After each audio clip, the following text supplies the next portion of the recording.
Assalamualaikum warahmatullahi wabarakatuh. Waalaikumsalam warahmatullahi wabarakatuh. Alhamdulillahirabbil alamin wassalatu wassalamu ala asrofil anbiya'i wal mursalin wa ala alihi wa sahbihi wa jama'in amma ba'du. Jemaah Masjid Al-Muhajirin yang dirahmati Allah Subhanahu wa taala, pada kesempatan pertama dan yang utama, marilah kita panjatkan puji dan syukur kehadirat Allah Subhanahu wa taala yang telah memberikan kita nikmat iman, nikmat Islam serta nikmat kesehatan. Sehingga kita dapat berkumpul pada malam hari ini untuk melaksanakan sholat tarawih berjamaah. Sholawat serta salam semoga tetap tercurahkan limpahkan kepada junjungan kita yakni Nabi Muhammad SAW beserta para keluarganya, sahabat, para tabi'in dan tabi'in, serta kepada kita selaku umat hingga akhir zaman. Amin. Untuk memberikan keberkahan pada malam hari ini, marilah kita buka dengan bacaan basmalah bersama-sama. Bismillahirrahmanirrahim. Bismillahirrahmanirrahim. Pada malam yang penuh berkah ini, yang akan memberikan ceramah sekaligus sebagai imam sholat tarawih adalah Bapak Dr. Handes Zudo Purbo Cahyono. Alhamdulillah beliau sudah berada di tengah-tengah kita. Untuk itu kami persilahkan kepada beliau untuk memberikan ceramah sekaligus menjadi imam sholat tarawih. Demikian disampaikan. Terima kasih atas perhatiannya dan mohon maaf apabila ada kesalahan saya. Terima kasih. Assalamualaikum warahmatullahi wabarakatuh. Waalaikumsalam warahmatullahi wabarakatuh. Siap.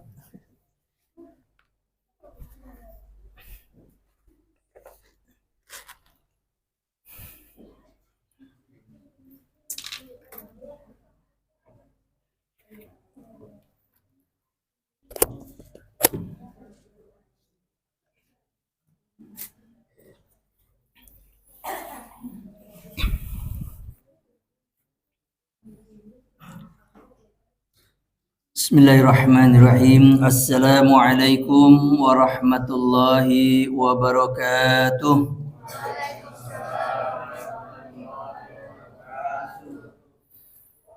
Alhamdulillah. Alhamdulillahilladzi 'allafa baina qulubina fasbahna bi ni'mati ikhwana. Nahmaduhu wa nasta'inuhu wa nastaghfiruh.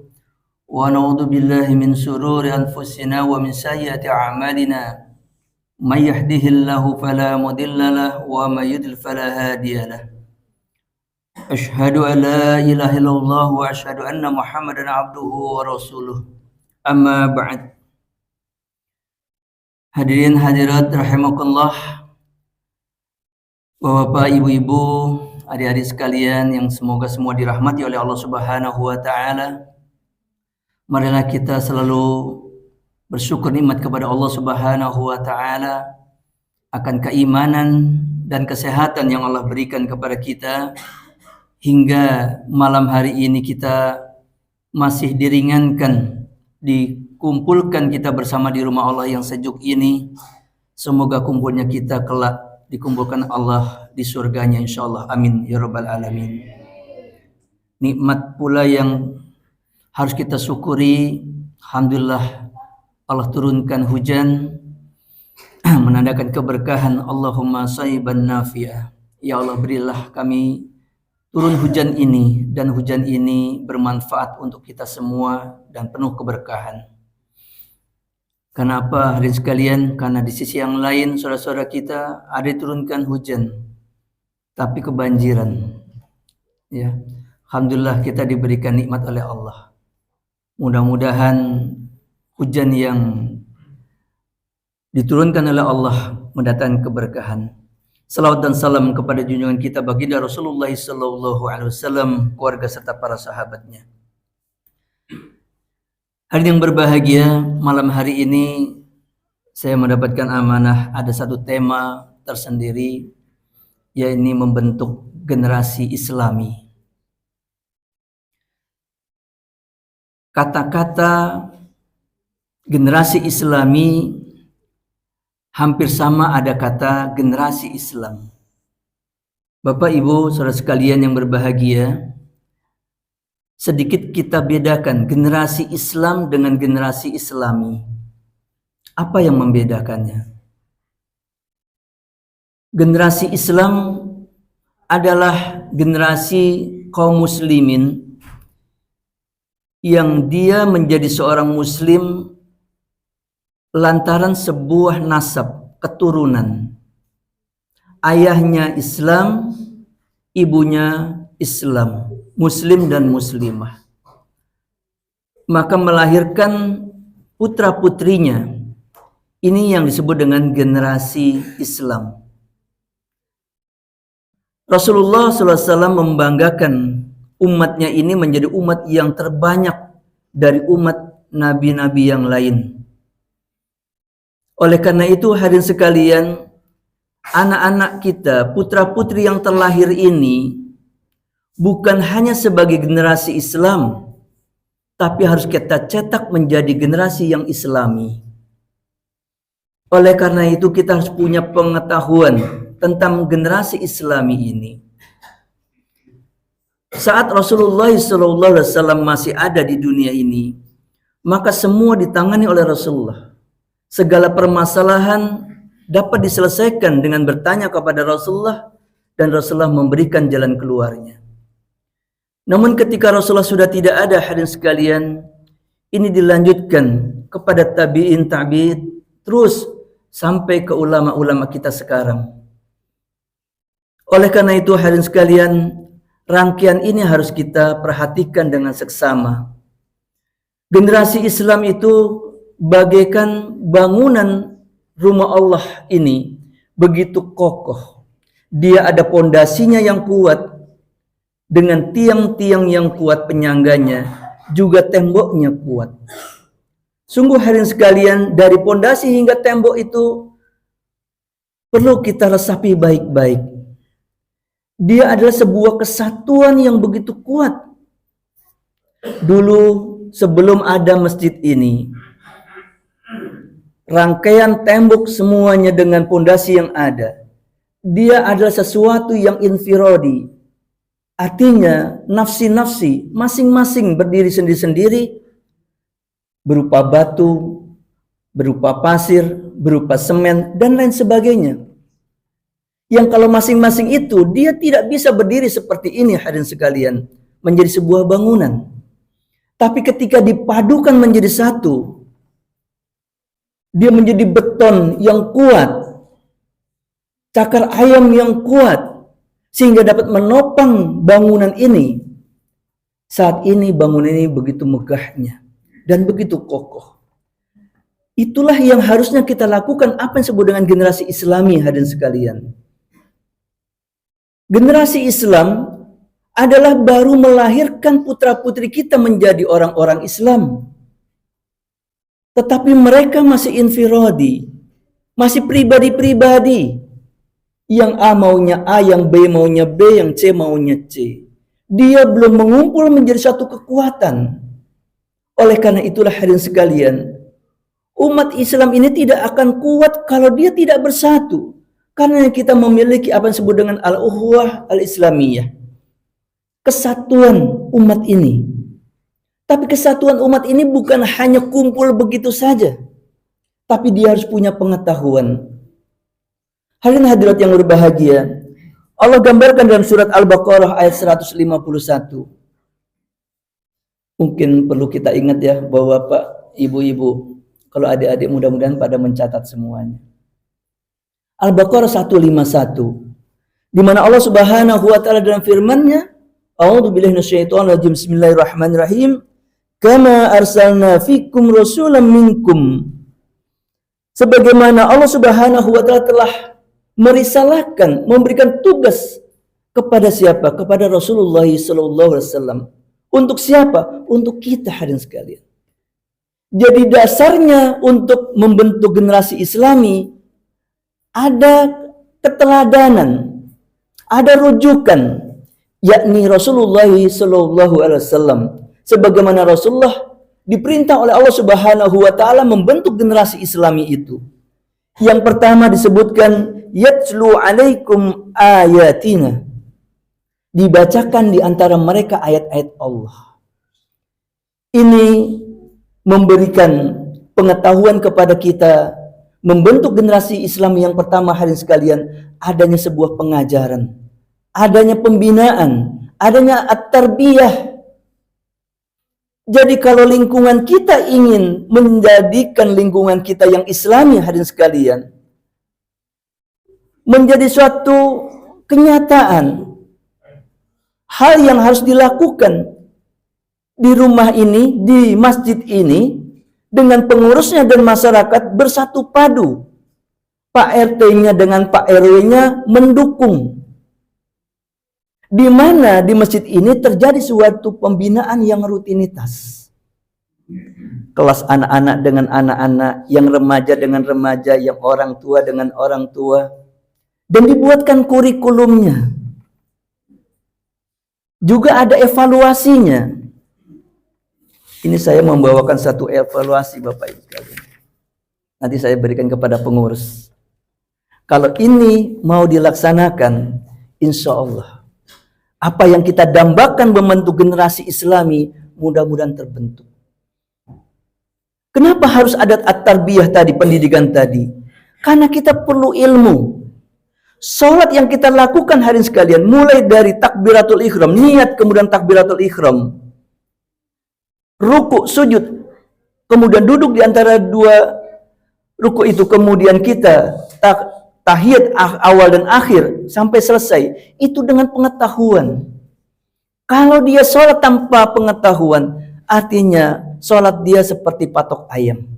Ayam itu kalau lagi makan tak-tok begitu Bapak Ibu. Artinya apa? Dia tidak ada tumak ninahnya sama sekali. Kenapa tidak ada tumak ninahnya? Boleh jadi dia tidak punya ilmu atau menyepelekan ilmu itu sendiri. Karena seorang muslim sejati adalah seorang yang menghargai sebuah pengetahuan, sekecil apapun itu pengetahuan. Jangan disepelekan. Karenanya hadirin sekalian, semua orang tua pasti mendambakan anak-anaknya, putra-putrinya untuk thalabul ilm. Menuntut ilmu, faridotun, menjadi sebuah kewajiban. Inilah hadirin sekalian. Boleh jadi mungkin anak kita sekolah di sekolah negeri, SD-nya negeri, SMP-nya negeri, SMU-nya negeri. Enggak jadi masalah Bapak Ibu sekalian. Walaupun di sana pelajaran agamanya sepekan sekali hanya 2 jam.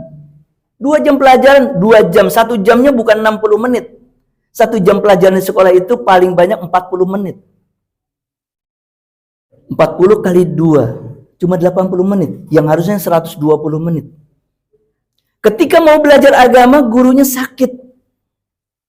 Maka nggak masuk. Berarti anak itu sepekan di sekolahnya tidak pernah belajar agama sama sekali. Maka seorang muslim sejati, dia akan tersinggung keras kalau ada orang-orang yang menggaungkan pelajaran agama di sekolah akan dihapuskan. Karena seringkali terjadi seperti itu hadirin sekalian. Yang ada hanya 2 jam saja kalang kabut. Apalagi tidak ada pelajaran agama sama sekali di sebuah sekolah. Namun sangat minim sekali Bapak Ibu sekalian mengharapkan 2 jam pelajaran itu. Oleh karena itulah masjid adalah sebagai basic bagaimana membangun umat itu sekuat tenaga. Agar anak-anak di lingkungan kita ini dari pribadi-pribadi yang tertarbiyah tadi punya ilmu. Dengan punya ilmu dia menjadi manusia-manusia yang islami. Salat tidak lagi perlu disuruh-suruh lagi. Salatnya tidak lagi bercanda.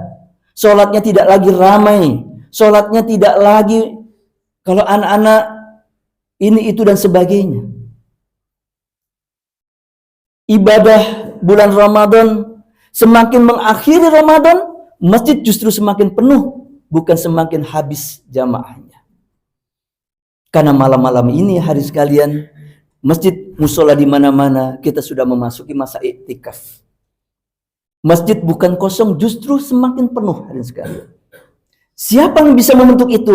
Kitalah semua yang harus bisa membentuk itu. Lingkungan kita, pengurus DKM, Pak RT-nya, Pak RW-nya, dan semuanya.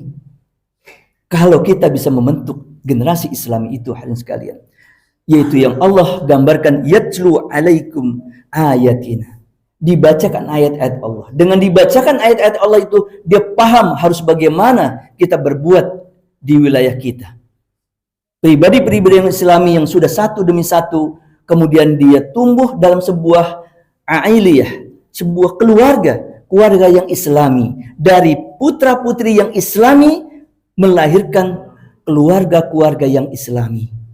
Kalau keluarga-keluarga yang Islami ada di lingkungan kita, akan melahirkan al-bi'ah al-islamiyah, yaitu lingkungan yang Islami. Subhanallah hadirin sekalian, lingkungan yang Islami. Mereka saling mengingatkan, mereka saling berbagi, mereka saling gotong royong satu dengan yang lain. Itulah Islam menggambarkan kehidupan yang Islami. Sebagaimana Rasulullah, begitu sulitnya kaum Quraisy itu dibentuk hadirin sekalian. Karenanya Rasulullah itu diutus oleh Allah Subhanahu wa taala di Makkah, di kaum Quraisy yang begitu sulit sekali. Dulu zaman Fir'aun, apabila ada anak laki-laki yang lahir dibunuh. Tapi zaman Rasulullah kaum Quraisy, apabila ada seorang wanita melahirkan anak perempuan dibunuh. Sekarang bagaimana hadirin sekalian? Belum lagi lahir putra dan putri, bunuh, aborsi mereka di mana-mana. Kenapa? Karena kehidupan yang tidak Islami hadirin sekalian. Kalau kita ingin memperlihatkan kehidupan yang tidak Islami, begitu banyak orang tua yang khawatir, nak, kamu belajar agama yang baik. Karena lingkungan masyarakat kita ini rusak total. Narkobanya, pacaran putra-putri di sana sini, yang mereka tidak diikat dengan tali ijab qabul, seolah-olah seperti suami istri, boncengan motor berduaan, dan sebagainya, Bapak sekalian. Itulah kondisi yang begitu memprihatinkan. Oleh karena itu, yatlu alaikum ayatina, itu dilanjutkan dengan kalimat wa yuzakkikum, mensucikan diri. Mensucikan diri di sini adalah mulai pembinaan ruhiyah kita. Kesucian jiwa kita dibimbing hadirin sekalian dengan rutinitas minimal sepekan sekali mereka mau ngaji di masjid yang bersifat pembinaan. Maka ilmu pengetahuan diberikan, kemudian pensucian diri diberikan, hingga hadirin sekalian mereka tumbuh kembang menjadi generasi-generasi yang Islami.